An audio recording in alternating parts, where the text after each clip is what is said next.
प्रसिद्ध शिवव्याख्याते हभप शिरीष महाराज मोरे यांनी आत्महत्या केली। शिरीष महाराज मोरे हे संत तुकाराम महाराजांचे 11वे वंशज। शिरीष महाराज यांनी आत्महत्येपूर्वी लिहिलेल्या 4 चिठ्ठ्या समोर आल्या आहेत।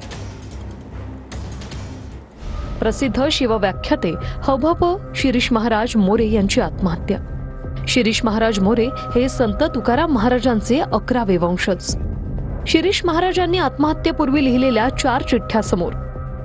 माझ्यावर कर्जाचा डोंगर आहे, मी कोणाकडून किती कर्ज घेतलं याची कल्पना बाबांना आहे, शिरीष महाराज यांनी चिठ्ठीत नमूद केले। माझ्यावर एकूण 32 लाखांचं कर्ज, कार विकून 7 लाख रुपये फिटतील, शिरीष महाराज। राहिलेले 25 लाख फेडण्यासाठी माझ्या कुटुंबाला साथ द्या, पत्रातून महाराजांची मित्रांना विनंती। मला वाटत होतं मी कर्ज फेडू शकतो, मात्र माझ्यात ताकद उरली नाही, म्हणून टोकाचं पाऊल उचलतोय। पत्नीला अनेक स्वप्न दाखवली, मात्र ती पूर्ण न करताच मी निघालोय, शिरीष महाराज यांनी पत्रात नमूद केले। माझी सखे, तू कुठं थांबू नकोस, तुझं आयुष्य जग, शिरीष महाराज।